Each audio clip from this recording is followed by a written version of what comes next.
Hey there, so for today's video I wanted to talk about a microphone that I got for my DSLR.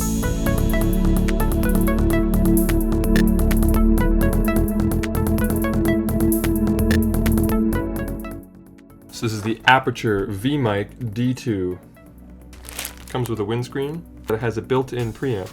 And there's a knob on the side here, which you can dial in from 0 to 10, which is how you're going to affect the gain. There's also a high-pass filter and two LEDs, one which indicates when you are at minus 12 decibels, which is green, I guess, when you're not close to clipping, and then over will be indicated by a red LED letting you know that you're clipping. The way that the cabling system works is there is a USB cable that connects the microphone to the preamp here. This comes separate and you install it, but it comes in the box. And then a braided 1/8" cable that comes from the output here that you plug into your camera. And the cable quality of all these is pretty good, which is important because the VideoMic Pro often gets criticized for its cable quality and for its build quality, with the VideoMic Pro being, I guess, the current gold standard for shotgun, hot shoe mounted, run and gun style microphones. And although this one is mostly plastic as well, it does have a nice finish with sort of a texturized, almost like silicone feel to the end of the plastic, which I think will provide it with a little bit more resiliency. So you got your hot shoe mount, which is of decent quality too, it's metal. And the rest of the body is all one piece. And the stabilizer is right inside, and it's pretty good. I've sort of beat the hell out of it, and I thought that I was pretty happy with how well it stabilizes. The only criticism, if anything, that I can give about it is that it's not perfectly straight. So if I hold the preamp directly at the camera, you'll see that the microphone kind of veers just off a little bit to the left. Now, it does move because of the stabilizer, and I don't think it's really going to have that big of an effect in the long run, but I just thought I'd point that out. Anyway, it's good, decent size. I think it's a little bit bigger than the VideoMic Pro, but it's not as big as the old VideoMic, and it doesn't look ridiculous. And a feature that I like too is a very easy to remove, slide down battery cover, and all it takes is 2 AAA batteries. And that is fantastic because the VideoMic Pro and that series takes 9-volt batteries, which are harder to find, more expensive. You can't get high quality rechargeables like Eneloops to use, so it's kind of silly, obviously. It also comes with a nice cable management system where you can run your braided cable right into a little clip here, so that when you plug it into the camera, all your cables are nice and out of the way. Okay, so let's do an audio comparison. This is an unboxing and review by Gerald Undone of the Aputure V-Mic D2 Sensitivity Adjustable Directional Condenser Shotgun Microphone. This is an unboxing and review by Gerald Undone of the Aputure V-Mic D2 Sensitivity Adjustable Directional Condenser Shotgun Microphone. This is an unboxing and review by Gerald Undone of the Aputure V-Mic D2 Sensitivity Adjustable Directional Condenser Shotgun Microphone.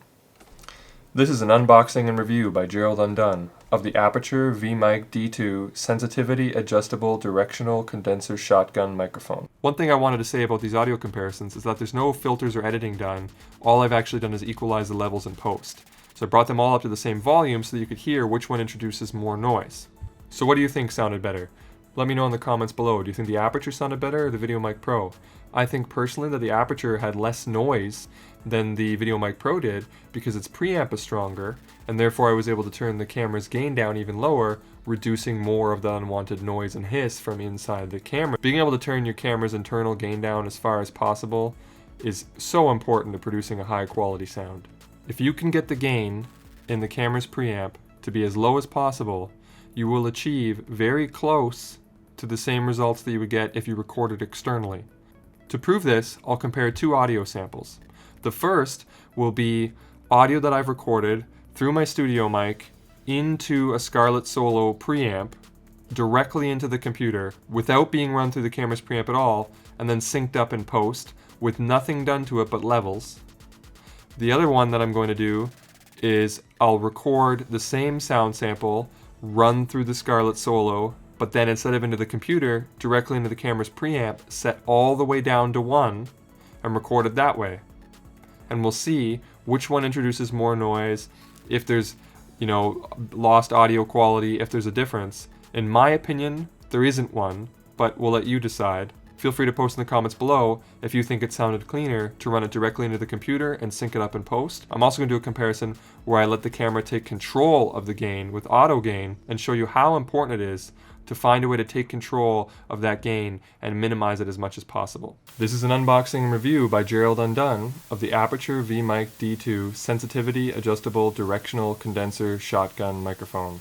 This is an unboxing and review by Gerald Undone of the Aputure V-Mic D2 Sensitivity Adjustable Directional Condenser Shotgun Microphone. This is an unboxing and review by Gerald Undone of the Aputure V-Mic D2 Sensitivity Adjustable Directional Condenser Shotgun Microphone.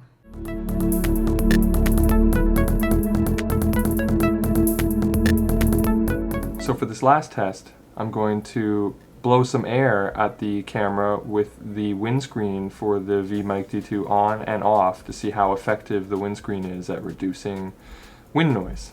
I have my DataVac duster. This thing is a fucking boss tool for cleaning out computers and shit. I'm gonna wheel back a little bit so I don't damage anything because this thing's pretty powerful. Okay, so here we go. I'm talking quite loudly, trying to talk over the wind noise, and I'm gonna bring the duster up towards the microphone now. So there we go, the duster is now blowing at the windscreen, and I'm trying to talk over top of it.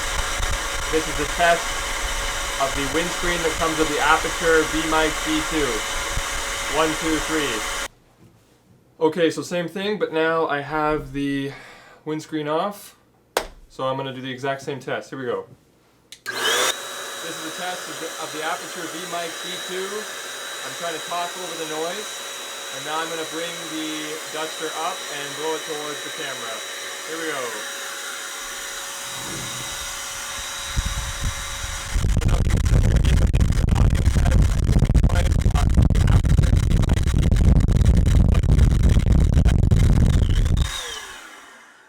So there we go, that was a test of the windscreen on and off. Let me know in the comments below how effective you think this windscreen is compared to other ones, and whether or not you think that it's a good value add for being included in the box for free. So I think this is a great microphone, and comparatively to the VideoMic Pro, which I also think is a great microphone, but I think that the price related to the build quality, the fact that it really only has, you know, one purpose. It's a hot shoe mounted run and gun microphone. Now, yes, it is a shotgun mic, and you could mount it onto a boom, but it's not as good for the money as if you bought just a dedicated shotgun mic. But of course, that might require an XLR connection and maybe phantom power, so they can't use a 9-volt battery and plug it right into your camera on the 8th. So let's face it, the VideoMic Pro and these lines of run and gun microphones are sort of a one-purpose microphone.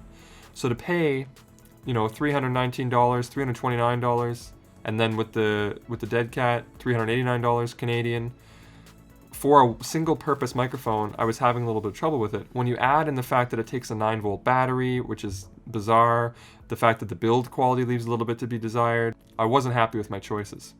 So I'm thankful that the Aputure V-Mic D2 is pretty much all that and more. The amplification is even better than the VideoMic Pro for less money, and it comes with the windshield included, so I can feel better about spending money on a single purpose item. I feel value-wise, the Aputure V-Mic D2 is miles ahead of the Rode VideoMic Pro, even though that is the standard. I put links in the description for where you can buy the V-Mic D2. I've also put links in the description for the other gear that I use to make this video. Thanks for watching!